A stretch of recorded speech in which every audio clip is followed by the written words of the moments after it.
يا أيها الذين آمنوا اتقوا الله حق تقاته ولا تموتن إلا وأنتم مسلمون بسم الله الرحمن الرحيم الذين آمنوا ولم يلبسوا إيمانهم بظلم أولئك لهم الأمن وهم മുഹ്തദൂൻ.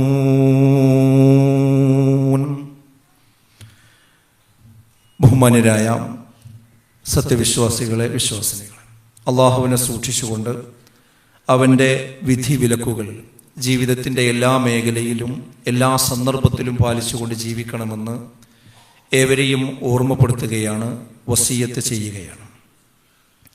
എല്ലാവർക്കും ഹൃദ്യമായ ഈദുൽ അദ്ഹ ആശംസകൾ നേരുകയാണ്.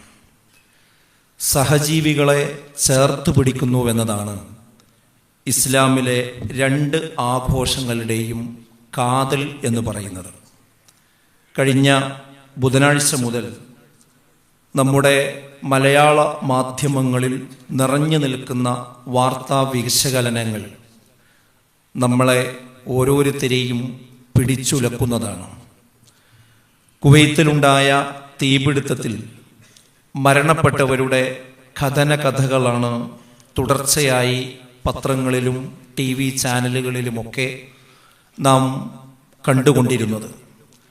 അള്ളാഹു അവരുടെ കുടുംബങ്ങൾക്കെല്ലാം സമാധാനവും നിർഭയത്വവും നൽകുമാറാകട്ടെ.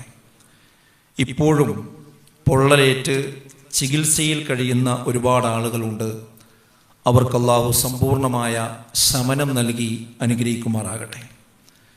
അതുപോലെ തന്നെ നമുക്കറിയാം, വാർത്തകളിൽ നിറയുമ്പോൾ മാത്രം ലോകം ഓർക്കുന്ന ഫലസ്തീനിലെ പീഡിത ജനതയെയും നമ്മുടെ പ്രാർത്ഥനയിൽ ഈ ഘട്ടത്തിൽ നാം ഒരിക്കലും തന്നെ വിസ്മരിച്ചു പോകരുത്.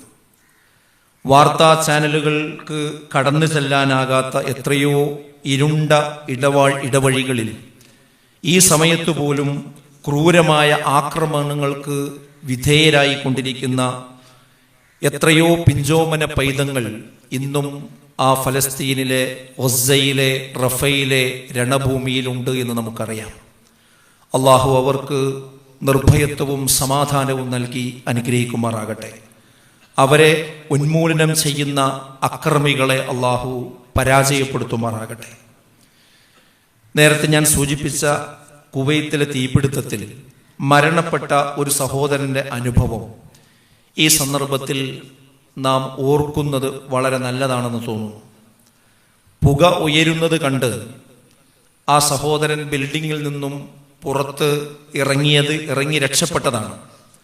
അപ്പോഴാണ് റൂമിനുള്ളിലുള്ള മറ്റു കൂട്ടുകാർ രക്ഷപ്പെട്ടിട്ടില്ല എന്ന് ആ സുഹൃത്ത് മനസ്സിലാക്കുന്നത്.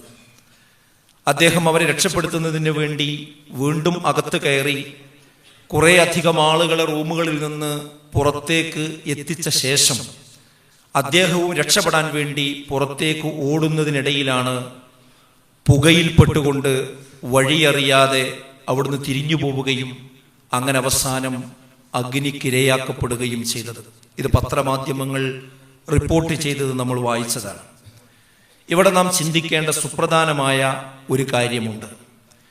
ഇദ്ദേഹം ചെയ്ത ആ ഒരു വലിയ ത്യാഗം, ആ ഒരു വലിയ പുണ്യപ്രവർത്തനം, അതിന് ഈ ലോകത്ത് നിന്ന് ആർക്കാണ് പ്രതിഫലം കൊടുക്കാൻ സാധിക്കുക? ഒരുപാട് ആളുകളെ രക്ഷപ്പെടുത്തിയ ശേഷം അയാൾ മരിച്ചു പോവുകയാണ്, ആ തീയിൽ മരണപ്പെട്ടു പോവുകയാണ്. ഒരാൾക്ക് പോലും അദ്ദേഹത്തിന് തക്കതായ ഒരു പ്രതിഫലം ഈ ലോകത്ത് നിന്ന് കൊടുക്കാൻ സാധ്യമല്ല. ഇതുപോലെ തന്നെ ലോകത്തിന്റെ വിവിധ ഭാഗങ്ങളിൽ നരകയാതന അനുഭവിക്കുന്ന ഒരുപാട് നിരപരാധികളുണ്ട്. അവർക്ക് നീതി കൊടുക്കാൻ ഈ ലോകത്ത് എന്ത് സംവിധാനമാണുള്ളത്? നിരപരാധികളെ വേട്ടയാടുന്ന അക്രമികളെ അതിന് കടുത്ത ശിക്ഷ കൊടുക്കാൻ, തക്കതായ ശിക്ഷ നൽകാൻ ഈ ലോകത്ത് എന്ത് സംവിധാനമാണുള്ളത്? ഈ ചോദ്യങ്ങൾക്കെല്ലാം വിശ്വാസികൾക്ക് കൃത്യമായ മറുപടി പറയാൻ കഴിയുമെന്നതാണ് വിശ്വാസത്തിന്റെ പ്രാധാന്യം. വിശുദ്ധ ഖുർആൻ ഓർമ്മിപ്പിച്ചിട്ടുണ്ട്, കുല്ലു നഫ്സിൻ ദാഇഖത്തുൽ മൗത്ത് എല്ലാ ആത്മാവും മരണത്തിന്റെ രുചി ആസ്വദിക്കുക തന്നെ ചെയ്യും. ഏതെങ്കിലും ഒരു വിധത്തിൽ മനുഷ്യൻ മരിക്കും എന്നത് വിശുദ്ധ ഖുർആനിന്റെ പ്രഖ്യാപനമാണ്. വഇന്നമാ തുവഫൗന ഉജൂറകും യൗമൽ ഖിയാമ. എന്നാൽ നിങ്ങൾ പ്രവർത്തിച്ചതിനുള്ള പ്രതിഫലം പൂർണ്ണമായി നൽകുന്നത് ഖിയാമത്തു നാളിലാണ് എന്നാണ്. അഥവാ ഈ ലോകത്തു നിന്ന് നന്മക്കും തിന്മക്കും പൂർത്തിയായിട്ടുള്ള പ്രതിഫലം ഒരിക്കലും തന്നെ ലഭ്യമല്ല. അത് പരലോകത്തു മാത്രമേ കിട്ടുകയുള്ളൂ. ഫമൻ സുഹ്സിയ അനിന്നാർ വഉദ്ഖിലൽ ജന്ന. ആ നരകാഗ്നിയിൽ നിന്ന് രക്ഷപ്പെടുകയും സ്വർഗത്തിൽ പ്രവേശിക്കപ്പെടുകയും ചെയ്തവരാരോ ഫഖദ് ഫാസ്, അവരാകുന്നു വിജയികൾ. വമൽ ഹയാത്തുദ് ദുനിയ ഇല്ലാ മതാഉൽ ഗുറൂർ. ഈ ദുനിയാവെന്ന് പറയുന്നത് നിങ്ങളെ വഞ്ചിക്കുന്ന ഒരു വിഭവം മാത്രമാണ് എന്നാണ്. എത്ര കറക്റ്റാണ് ആ ആയത്തിന്റെ ആശയം നോക്കൂ നിങ്ങൾ. എന്ത് പ്രയാസം എവിടെ ഉണ്ടായാലും വിശ്വാസികളെ സംബന്ധിച്ചിടത്തോളം ഇത് പരീക്ഷണമാണ്. പരലോകത്താണ് എന്നും ജീവിക്കാനുള്ളത്. അവിടെയാണ് നിങ്ങൾക്ക് പൂർണ്ണമായ പ്രതിഫലം കിട്ടുക. നിങ്ങൾ എന്തൊക്കെ നന്മ ചെയ്തോ അതിനുള്ള പൂർത്തീകരിച്ച പ്രതിഫലം ഖിയാമത്ത് നാളിലാണ് ലഭിക്കുക എന്നതാണ്. അപ്പൊ ഈ പരലോക ബോധം മനസ്സിൽ ഉറച്ചാൽ ഏത് പ്രതിസന്ധിയെയും തരണം ചെയ്തുകൊണ്ട് നമുക്ക് മുന്നോട്ട് പോകുവാൻ സാധിക്കുമെന്നതാണ്. ഇത് കേവലം ഒരു അവകാശവാദമല്ല, ചരിത്രത്തിൽ പുലർന്നു കണ്ട പച്ചയായ ഒരു യാഥാർത്ഥ്യമാണ്. പരലോകബോധമുണ്ട് എങ്കിൽ ഏത് പ്രതിസന്ധിയെയും തരണം ചെയ്തു പോകാൻ കഴിയുമെന്നത്. ഈ ബലിപെരുന്നാൾ സുദിനത്തിൽ ലോകം മുഴുവൻ ഓർമ്മിച്ചുകൊണ്ടിരിക്കുന്ന ഇബ്രാഹിം നബി അലൈഹിസ്സലാത്തു വസ്സലാം ഉറച്ച പരലോക ബോധത്തിലൂടെ പ്രതിസന്ധികളെ തരണം ചെയ്തത് അതിന്റെ ഏറ്റവും വലിയ ഉത്തമമായ ഒരു ഉദാഹരണമാണ്. നമുക്കറിയാം, സ്വന്തം പിതാവ് വീട്ടിൽ നിന്ന് എറിഞ്ഞോടിച്ചപ്പോൾ ഇബ്രാഹിം അലൈഹിസ്സലാത്തു വസ്സലാം ഒരിക്കലും പതറിയില്ല. നാട്ടുകാരും രാജാവും അഗ്നികുണ്ഡത്തിലേക്ക് വലിച്ചെറിഞ്ഞപ്പോഴും ഇബ്രാഹിം അലൈഹിസ്സലാത്തു വസ്സലാം വിശ്വാസത്തെ അടിയറ വെച്ചില്ല. മക്കയുടെ മണലാരണ്യത്തിൽ ഭാര്യ ഹാജറയെയും മകൻ ഇസ്മായിൽ അലൈഹിസ്സലാത്തു വസ്സലാമയെയും തനിച്ചാക്കി മടങ്ങാൻ അള്ളാഹു കൽപ്പിച്ചപ്പോൾ ആ കൽപ്പന ഇബ്രാഹിം നബി അലൈഹിസ്സലാത്തു വസ്സലാം ഒരിക്കലും തന്നെ തിരസ്കരിച്ചിട്ടില്ല. അവസാന കാലത്ത് അള്ളാഹു കനിഞ്ഞരുളിയ പിഞ്ചോമനയെ ബലി നൽകാൻ ആവശ്യപ്പെട്ടപ്പോൾ ഇബ്രാഹിം നബി അലൈഹിസ്സലാത്തു വസ്സലാം പരിഭ്രാന്തനായി അവിടെ ഒരിക്കലും തന്നെ പകച്ചു നിന്നിട്ടില്ല. അദ്ദേഹം ഇതിനോടൊക്കെ പ്രതികരിച്ചത് എങ്ങനെയാണ്? ഇത് ഖാല ലഹു റബ്ബുഹു അസ്ലിം, നീ കീഴ്പ്പെടുക ഇബ്രാഹിം എന്നവന്റെ റബ്ബ് അവനോട് കൽപ്പിച്ചപ്പോൾ ഖാല, അവിടുന്ന് പറഞ്ഞു, അസ്ലംതു ലിറബ്ബിൽ ആലമീൻ, സർവലോക രക്ഷിതാവായ അല്ലാഹുവിന് ഞാനിതാ കീഴ്പ്പെട്ടിരിക്കുന്നു എന്നാണ്. ഇത് ഉറച്ച പരലോക ബോധം ഇബ്രാഹിം നബി അലൈഹിസ്സലാത്തു വസ്സലാമക്ക് ഉണ്ടായതുകൊണ്ടാണ്. അതുകൊണ്ട് സഹോദരങ്ങളെ, ഈ ഇബ്രാഹിം നബിയുടെ ഈമാനും ഇച്ഛാശക്തിയുമാണ് ഇന്നിന്റെ കാലഘട്ടം നമ്മളിൽ നിന്ന് ഓരോരുത്തരിൽ നിന്നും ആവശ്യപ്പെടുന്നത് എന്ന് നാം തിരിച്ചറിയണം. കാരണം എന്താണെന്നറിയോ? ഇന്ന് ഒരു കോംപ്രമൈസിന്റെ കാലത്താണ് നാം ജീവിച്ചു കൊണ്ടിരിക്കുന്നത്. എല്ലാ ആശയത്തിലും വെള്ളം ചേർത്തുകൊണ്ടിരിക്കുന്ന ഒരു കാലഘട്ടത്തിലൂടെയാണ് നമ്മൾ കടന്നുപോയിക്കൊണ്ടിരിക്കുന്നത്. മതവിശ്വാസത്തിൽ ഉറച്ചു നിൽക്കുന്നതിനെ കൂട്ടത്തിൽ ചേരാത്തവനായി സമൂഹം ചിത്രീകരിക്കുമ്പോൾ അതിന്റെ നിജസ്ഥിതി ബോധ്യപ്പെടുത്തി കൊടുക്കുന്നതിന് പകരം നമ്മൾ എന്തിന് വാശി പിടിക്കുന്നുവെന്ന് ചോദിക്കുന്ന സമുദായ മക്കളെയാണ് ഇന്ന് നാം കണ്ടുകൊണ്ടിരിക്കുന്നത്. തൗഹീദിൽ കണിശത പാലിച്ചാൽ അവനെ കുഴപ്പക്കാരനായി ഇന്ന് ചിത്രീകരിച്ചു കൊണ്ടിരിക്കുന്നു. സുന്നത്തിൽ ഉറച്ചു നിന്നാൽ അവൻ അനുഷ്ഠാന തീവ്രതയുള്ളവനായി അവനെ വ്യാഖ്യാനിച്ചു കൊണ്ടിരിക്കുന്നു. ഇസ്ലാമിക വേഷവിധാനത്തിൽ നിഷ്ഠ പാലിച്ചാൽ അതൊരു തീവ്രതയുടെ അടയാളമായി ഇന്ന് ആക്ഷേപിച്ചു കൊണ്ടിരിക്കുന്നു. എന്നാൽ നാം അറിയേണ്ട ഒരു കാര്യമുണ്ട്. ഒരാൾ വിശ്വാസിയാകുന്നത് ഇന്ന് നമ്മൾ ഉയർത്തിക്കൊണ്ടിരിക്കുന്ന ഈ തക്ബീറിനെ സ്വന്തം ജീവിതത്തിലൂടെ അന്വർത്ഥമാക്കുമ്പോൾ മാത്രമാണ് എന്ന് നാം തിരിച്ചറിയണം. അല്ലാഹു അക്ബർ, അല്ലാഹു അക്ബർ, അല്ലാഹുവാണ് ഏറ്റവും വലിയ മഹാൻ. ലാ ഇലാഹ ഇല്ലല്ലാഹു വല്ലാഹു അക്ബർ, അവനല്ലാതെ ആരാധനക്കർഹനായി മറ്റാരുമില്ല. അല്ലാഹു അക്ബർ വലില്ലാഹിൽ ഹംദ്, അവൻ തന്നെയാകുന്നു വലിയവൻ, സർവസ്തുതികളും അല്ലാഹുവിനാകുന്നു എന്ന് ഈ ബലിപെരുന്നാളിന്റെ സുദിനത്തിലും അയ്യാമുൽ തശ്രീഖിന്റെ ഈ ദിനരാത്രങ്ങളിലുമെല്ലാം നമ്മൾ ഉരുവിട്ടുകൊണ്ടിരിക്കുന്ന ഈ തക്ബീർ സ്വന്തം ജീവിതത്തിൽ അന്വർത്ഥമാക്കുമ്പോൾ മാത്രമാണ് നാം വിശ്വാസിയാകുന്നത് എന്ന് തിരിച്ചറിയണം. ഒരാൾ നിർഭയനാകുന്നത് ശിർക്കിൽ നിന്ന് മുക്തനാകുമ്പോഴാണ്. ഒരാൾ സമാധാനമുള്ളവനാകുന്നത് അള്ളാഹുവിന് മാത്രം കീഴ്പ്പെടുമ്പോഴാണ്. ഒരാൾ നേർമാർഗം പ്രാപിക്കുന്നത് വിശ്വാസത്തിൽ അചഞ്ചലമായി നിലകൊള്ളുമ്പോഴാണ്. സർവ്വദിക്കുകളിൽ നിന്നും പ്രലോഭനത്തിന്റെ കൂരമ്പുകൾ ഇബ്രാഹിം അലൈഹിസ്സലാത്തു വസ്സലാമക്ക് നേരെ വന്നപ്പോഴും അദ്ദേഹം പറഞ്ഞത് നമുക്ക് വിശുദ്ധ ഖുർആനിൽ കാണാം. ഇന്നി വജ്ജഹ്തു വജ്ഹിയ ലില്ലദീ ഫതറസ് സമാവാതി വൽ അർള ഹനീഫ വമാ അന മിനൽ മുശ്രികീൻ. ഈ ആകാശഭൂമികളെ മുഴുവനും പടച്ചു പരിപാലിക്കുന്ന ആ പടച്ച തമ്പുരാന് നേരെയാണ് ഞാൻ എന്റെ മുഖത്തെ തിരിച്ചു വച്ചിരിക്കുന്നത്. വമാ അന മിനൽ മുശ്രികീൻ, ഞാൻ ഒരിക്കലും തന്നെ മുശ്രിക്കീങ്ങളിൽ പെട്ടവനല്ല എന്ന് ഒരാൾക്കൂട്ടത്തിന്റെ പിൻബലത്തോടുകൂടിയല്ല ഇബ്രാഹിം നബി പ്രഖ്യാപിക്കുന്നത്. ഒറ്റയാൾ പട്ടാളമായി എന്നെ രക്ഷിക്കാൻ ആരുമില്ല എന്ന് മനസ്സിലാക്കിക്കൊണ്ട് തന്നെയാണ് ഈ സത്യം അവരുടെ മുഖത്തു നോക്കി ഇബ്രാഹിം നബി പറഞ്ഞത്. അധികാരവും ബഹുദൈവത്വവും ഒന്നിച്ചു ചേർന്ന ഭരണാധികാരിയോടാണ് ഇബ്രാഹിം നബി അലൈഹി സ്വലാത്തു വസ്സലാം പോരാടിയത് എന്ന് നാം ഓർക്കേണ്ടതുണ്ട്. യാതൊരു ഭയവും ഇബ്രാഹിം നബിക്ക് അതിന്റെ പേരിൽ ഉണ്ടായിട്ടില്ല. അചഞ്ചലമായ തൗഹീദിലുള്ള വിശ്വാസമാണ് ഇബ്രാഹിം നബിയെ ഉറപ്പിച്ചു നിർത്തിയത് എന്ന് നാം മനസ്സിലാക്കണം. ആ ജനത ഇബ്രാഹിം അലൈഹി സ്വലാത്തു വസ്സലാമയുമായി തർക്കിച്ചപ്പോൾ അദ്ദേഹം അവർക്ക് നൽകിയ മറുപടികൾ മാത്രം പരിശോധിച്ചാൽ തന്നെ എത്രമാത്രം നിർഭയനായിരുന്നു ഇബ്രാഹിം നബി എന്ന് നമുക്ക് കാണാൻ കഴിയും. അദ്ദേഹത്തോട് അദ്ദേഹത്തിന്റെ ജനത തർക്കം നടത്തിയപ്പോൾ അദ്ദേഹം പറഞ്ഞു, അള്ളാഹു എന്നെ നേർമാർഗത്തിലാക്കി എന്നിരിക്കെ അള്ളാഹുവിന്റെ കാര്യത്തിൽ നിങ്ങൾ എന്നോട് തർക്കം നടത്തുകയാണോ എന്നാണ് ഇബ്രാഹിം നബി അവരോട് ചോദിക്കുന്നത്. വലാ അഖാഫു മാ തുശ്രികൂന ബിഹി, നിങ്ങൾ അവനോട് പങ്കു ചേർക്കുന്നതിനെ ഒന്നും തന്നെ ഞാൻ ഒരിക്കലും ഭയപ്പെടുകയില്ല. അതെ, എന്റെ റബ്ബ് വല്ലതും ഉദ്ദേശിക്കുന്നു എന്നല്ലാതെ. എന്റെ റബ്ബ് അറിവ് കൊണ്ട് എല്ലാ വസ്തുക്കൾക്കും വിശാലമായിരിക്കുന്നു.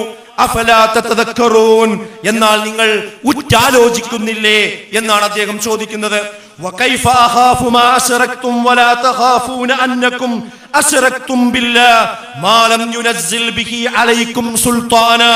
നിങ്ങൾ പങ്കുചേർത്തതിനെ ഞാൻ എങ്ങനെ ഭയപ്പെടും?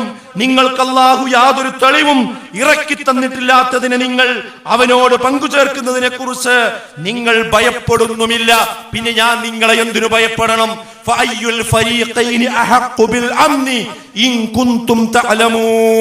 അപ്പോൾ ഒരു വിഭാഗക്കാരിൽ വെച്ച് നിർഭയതക്ക് കൂടുതൽ അർഹതയുള്ളവർ ആരാണ് എന്ന് നിങ്ങൾക്കറിയാമെങ്കിൽ നിങ്ങൾ ചിന്തിച്ചു നോക്കൂ.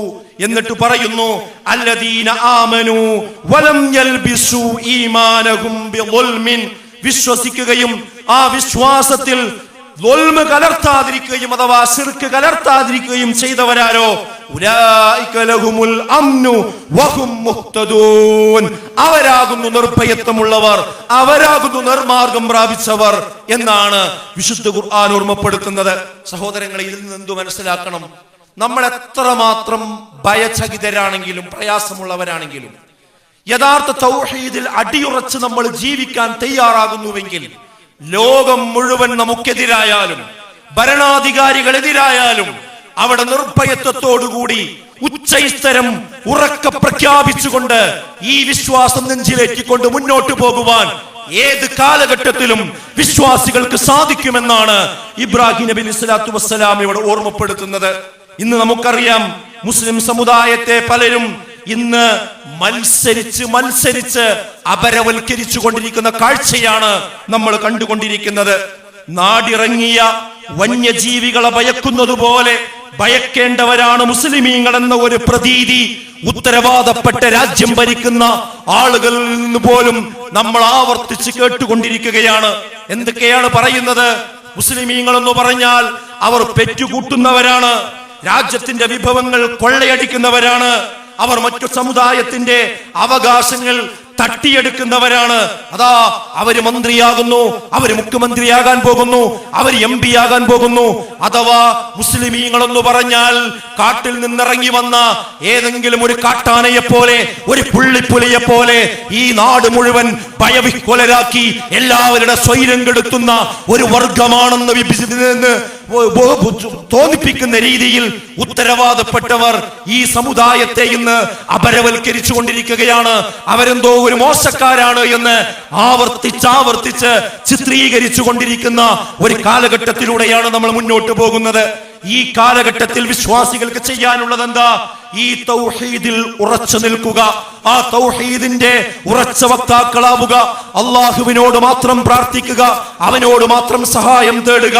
അതുപോലെ തന്നെ വൈകാരികമായ എല്ലാ പ്രതികരണങ്ങളിൽ നിന്നും നമ്മൾ അകന്നു നിൽക്കുക. മറ്റു മതവിശ്വാസികളോട് വളരെ മാന്യതയോടുകൂടി പെരുമാറുക. എല്ലാം അല്ലാഹുവിൽ തവക്കുൽ ചെയ്ത് നമുക്ക് ഭൗതികമായി ചെയ്യാൻ കഴിയുന്ന കാര്യങ്ങൾ ചെയ്ത് ഈ തൗഹീദിന്റെ മാർഗത്തിൽ തന്നെ മുന്നോട്ട് പോവുക. അങ്ങനെ പ്രാർത്ഥനയോടുകൂടി മുന്നോട്ട് പോയാൽ അതിന് ഫലമുണ്ടാകും. പ്രാർത്ഥനയുടെ കൂടി ഫലമാണ് ഇപ്രാവശ്യത്തെ ലോക്സഭാ തെരഞ്ഞെടുപ്പിന്റെ ഫലം എന്ന് നമുക്കെല്ലാവർക്കും അറിയാവുന്നതാണ്. 400 സീറ്റിന് മുകളിൽ ഞങ്ങൾക്ക് തന്നാൽ ഈ ഇന്ത്യ രാജ്യത്തെ ഒരു ഹിന്ദുത്വ രാഷ്ട്രമാക്കി ഞങ്ങൾ മാറ്റുമെന്നും അതുപോലെ തന്നെ ഇവിടെയുള്ള മതേതര ഭരണഘടന പുതുക്കിയെഴുതുമെന്നും ഒക്കെ വീമ്പ് പറഞ്ഞിരുന്ന അഹങ്കാരികളുടെ മുഖത്തേറ്റ കനത്ത പ്രഹരമായിരുന്നു ഈ കഴിഞ്ഞുപോയ ലോക്സഭാ തെരഞ്ഞെടുപ്പിന്റെ ഫലമെന്നത് നമുക്കെല്ലാവർക്കും അറിയാവുന്നതാണ്. കേരളത്തിലും വർഗീയ വിഭജനത്തിന് വേണ്ടി കൊണ്ടുപിടിച്ച ശ്രമങ്ങൾ ഈ സന്ദർഭത്തിൽ നടക്കുന്നുണ്ട് എന്ന് നാം വിസ്മരിച്ചുകൂടാ. ഈഴവരെയും മുസ്ലിമീങ്ങളെയും തമ്മിലും മുസ്ലിമീങ്ങളെയും ക്രിസ്ത്യാനികളെയും തമ്മിലും തെറ്റിക്കുന്നതിന് വേണ്ടി കൊണ്ടുപിടിച്ച ശ്രമങ്ങൾ അടുത്ത നിയമസഭാ തെരഞ്ഞെടുപ്പ് ലക്ഷ്യം വെച്ചുകൊണ്ട് ചില കേന്ദ്രങ്ങളിൽ നിന്ന് ചില മാധ്യമങ്ങളുടെ അനുകൂലമായ സ്വഭാവത്തോടുകൂടി ഇവിടെ നടന്നുകൊണ്ടിരിക്കുന്നുണ്ട് എന്നത് നാം ഓരോരുത്തരും ഓർക്കേണ്ടതുണ്ട്. ആ കെണിയിൽ സമാധാനം ആഗ്രഹിക്കുന്ന ഒരാളും പെട്ടുപോകുവാൻ പാടില്ല. കാരണം നേതാക്കന്മാർ സ്വാർത്ഥ താല്പര്യങ്ങൾക്ക് വേണ്ടി വർഗീയത പറയുമ്പോൾ അണികൾക്ക് അവരെ തിരുത്താൻ സാധിക്കണം. കാരണം എന്താണെന്നോ, നമ്മുടെ കേരളം എന്ന് പറയുന്നത് ഒരു ഉത്തരേന്ത്യയല്ല. ഉത്തരേന്ത്യയിൽ ഓരോ ഗല്ലികളിലാണ് ഓരോ വിഭാഗങ്ങൾ താമസിക്കുന്നത്. എന്നാൽ കേരളത്തിലാകട്ടെ എല്ലാവരും ഒന്നിച്ചാണ് താമസിക്കുന്നത്, എല്ലാവരും ഒന്നിച്ചാണ് വിദ്യാഭ്യാസം നേടുന്നത്, എല്ലാവരും ഒന്നിച്ചാണ് കച്ചവടം നടത്തുന്നത്. ഇവിടെ എങ്ങാനും തീ പിടിച്ചാൽ എല്ലാവരും കത്തിച്ചാമ്പലാകുമെന്ന് നമ്മൾ ഓർക്കണം. ഇവിടെ എങ്ങാനും സ്ഫോടനങ്ങൾ ഉണ്ടായാൽ എല്ലാവരുടെ വീടും തകരുമെന്ന് നാം മനസ്സിലാക്കണം. ഇവിടെ എങ്ങാനും തെരുവുകളിൽ വർഗീയത അഴിഞ്ഞാടിയാൽ എല്ലാവരുടെ കച്ചവട കമ്പോള സ്ഥാപനങ്ങളും പൂട്ടേണ്ടി വരുമെന്ന് നമ്മൾ തിരിച്ചറിയണം. ഇവിടെ എങ്ങാനും കർഫ്യൂ പ്രഖ്യാപിച്ചാൽ എല്ലാവരുടെ ഉപജീവന മാർഗവും വഴിയാധാരമാകുമെന്ന് എല്ലാ മതവിഭാഗങ്ങളും ഓർക്കണം. ഇവിടെ എങ്ങാനും അസമാധാനത്തിന് തിരികൊളുത്തിയാൽ എല്ലാവരുടെ മക്കളുടെയും വിദ്യാഭ്യാസം നിലച്ചുപോകും എന്ന് നാം മനസ്സിലാക്കേണ്ടതുണ്ട്. രാഷ്ട്രീയ താല്പര്യങ്ങൾക്ക് വേണ്ടി മതത്തെ ദുരുപയോഗം ചെയ്യുന്നവർക്ക് ഒരുപക്ഷെ സ്വാർത്ഥമോഹങ്ങൾ നേടിയെടുക്കാനുണ്ടായേക്കാം. കോർപ്പറേറ്റ് ചങ്ങാത്തത്തിലൂടെ അവരുടെ തലമുറകൾക്ക് ജീവിക്കുവാനുള്ള സമ്പാദ്യം വെട്ടിപ്പിടിക്കാനായേക്കാം. എന്നാൽ മനസ്സിലാക്കുക, സാധാരണക്കാരനായ ഹിന്ദുവും മുസ്ലിമും ക്രിസ്ത്യാനിയും ഇതിന്റെ പേരിൽ അവസാനം വഴിയാധാരമാവുകയാണ് ചെയ്യുക. അവ തങ്ങളുടെ നേതാക്കന്മാർക്ക് വേണ്ടി ജയ് വിളിച്ച് കൊലവിളി നടത്തി അവസാനം തന്റെ അയൽവാസിയോട് തെറ്റി തന്റെ നാട്ടിൽ എല്ലാവരാലും വെറുക്കപ്പെട്ട് അവസാനം ഒന്നുമില്ലാത്തവനായി സാധാരണക്കാര് മാറുകയും നേതാക്കന്മാർ അതുകൊണ്ട് തടിച്ചു കൊഴുക്കുകയും അവർ അവരുടെ തലമുറകൾക്കുള്ള സമ്പത്ത് സമ്പാദിക്കുകയും ചെയ്യുന്ന ഒരു സാഹചര്യം ഇവിടെ ഉണ്ടാകുമെന്ന് നാം തിരിച്ചറിയേണ്ടതുണ്ട്. അതുകൊണ്ട് കേരളം ഒരിക്കലും വർഗീയതക്ക് വളം വെച്ചു കൊടുക്കരുത്. സ്വാർത്ഥ താല്പര്യങ്ങൾ ത്യജിക്കുന്നതിന്റെ പ്രതീകമാണ് ഇന്ന് നാം നിർവഹിച്ചു കൊണ്ടിരിക്കുന്ന ബലികർമ്മം എന്ന് നാം തിരിച്ചറിയുക. നാം ഇന്ന് അറുക്കുന്നത് നമ്മുടെ ഇച്ഛകളെയാണ്, നമ്മുടെ അതിമോഹങ്ങളെയാണ്, ആർഭാടത്തെയാണ്, അഹങ്കാരത്തെയാണ്, അസൂയയെയാണ്, വിദ്വേഷത്തെയാണ്, വിഭാഗീയതയാണ്, എല്ലാവിധ ഹറാമുകളെയുമാണ് ഇന്ന് നമ്മൾ അറുത്തുകൊണ്ടിരിക്കുന്നത്. അതാണ് ഈ ബലിയുടെ സന്ദേശം എന്ന് നമ്മൾ തിരിച്ചറിയുക. അതുകൊണ്ട് ഈദ്ഗാഹിൽ നിന്ന് തിരിഞ്ഞു പോയാൽ എല്ലാവരും ആ ബലിക്ക് സാക്ഷികളാവുക. അയ്യാമു തശ്രീഖിന്റെ ഈ 3 ദിവസവും അല്ലാഹു അക്ബർ അല്ലാഹു അക്ബർ ലാ ഇലാഹ ഇല്ലല്ലാഹു വല്ലാഹു അക്ബർ അല്ലാഹു അക്ബർ വലില്ലാഹിൽ ഹംദ് എന്ന ആ തക്ബീർ പരമാവധി നമ്മുടെ ഖണ്ഡങ്ങളിൽ നിന്ന് ഉയർന്നു വരേണ്ടതുണ്ട്. ഇന്ന് ബലിയറുക്കുന്നതോടുകൂടി നമ്മുടെ മുടിയും അതുപോലെ തന്നെ നഖവും എല്ലാം നമുക്ക് ഒഴിവാക്കാം. എന്നാൽ ഒരു ഉപദേശം എനിക്ക് ഓർമ്മപ്പെടുത്താനുള്ളത്, നമ്മുടെ മുഖത്തു വന്ന താടി അവിടെ തന്നെ നിൽക്കട്ടെ. അത് താടി വെക്കാനുള്ള ഒരു വലിയ സന്ദർഭമായി ഈ സമയം നമ്മൾ കാണുക. അത് വലിയൊരു സുന്നത്താണ്. നമ്മൾ മരണപ്പെട്ട് കിടക്കുമ്പോ നമ്മുടെ താടി കെട്ടി നമ്മൾ മരണപ്പെട്ട് കിടക്കുമ്പോ ആ സമൃദ്ധമായ താടിയോടുകൂടി പ്രവാചകന്റെ മുഖം പോലെ നമ്മുടെ മുഖവുമായി മാറിപ്പോകുവാൻ നമ്മൾ ഈ സന്ദർഭത്തിൽ ഓർക്കുക.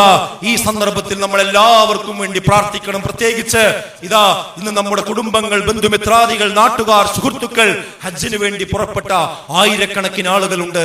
അവർ ആ ഹജ്ജ് കർമ്മം പൂർത്തീകരിച്ചു കൊണ്ടിരിക്കുകയാണ്.